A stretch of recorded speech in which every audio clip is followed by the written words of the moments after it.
Les pieds dans le parc, les pieds dans le parc, les pieds dans le parc. Ce jour-là, les élèves de Jaujac ne sont pas restés enfermés entre les quatre murs de la classe. Ils sont partis à quelques pas de chez eux, au beau milieu de la forêt, pour faire l'école dehors. C'est vraiment une envie des enseignants, de certains enseignants, en particulier liés à la fin du Covid, au confinement, avoir été enfermés dans les classes avec les élèves, de se dire on a envie d'aller à l'extérieur, on a envie d'aller découvrir la nature qui est au plus proche. On est à chaque fois l'école dehors, c'est 10 minutes, 15 minutes de marche autour de l'école. Et c'est trouver un endroit où finalement l'instituteur ou l'institutrice avec ses élèves se trouve bien pour faire la classe, c'est-à-dire faire des mathématiques, du français, des sciences de la vie, du sport, des arts plastiques, etc. Tout ce qu'il pourrait faire en classe, mais en partant de ce que lui apporte l'extérieur.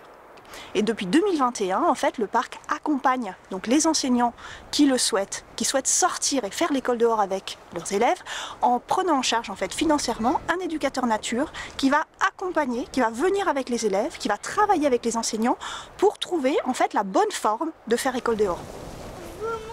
Dans le silence pour écouter les oiseaux et pas déranger les animaux. 70, attends, 70 de combien de mètres? 70 cm.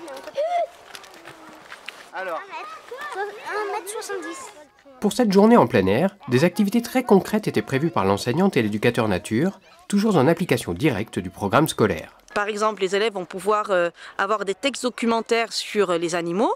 Et donc, ils vont à ce moment-là travailler toutes les compétences en lien avec la lecture, avec le langage. Voilà. À d'autres moments donnés, les enfants, là, les élèves de CE1, vont travailler sur la notion d'axe de symétrie.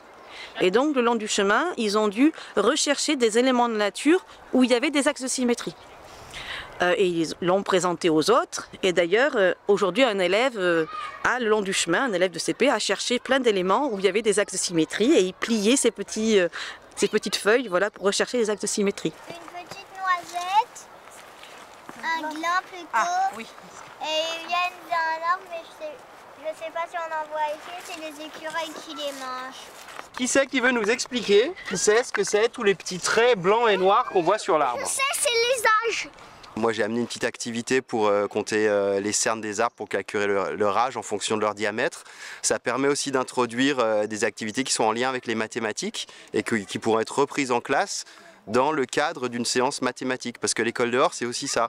C'est aussi pouvoir faire le lien entre ce qu'on va voir, manipuler, appréhender dans la nature sur le terrain et ce qu'on va pouvoir faire ensuite en cours de façon plus formelle comme on a l'habitude de le faire.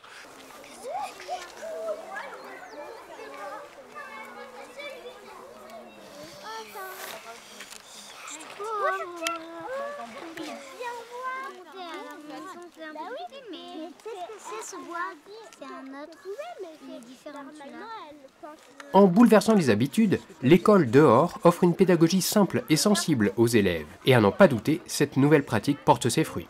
Quand on a la chance de pouvoir suivre une séance d'école dehors, en fait, on voit comment ça se passe avec les élèves, la manière dont ils réagissent, la manière dont ils s'emparent de ce qu'ils voient. On a toujours l'impression peut-être que dans un territoire rural comme le nôtre, ici en Ardèche, les enfants ont l'habitude d'être dans la nature, en fait, c'est faux. Et donc cet émerveillement qu'ont les enfants au moment de l'école dehors, ça c'est vraiment quelque chose à voir et à partager. C'était votre chronique Les pieds dans le parc.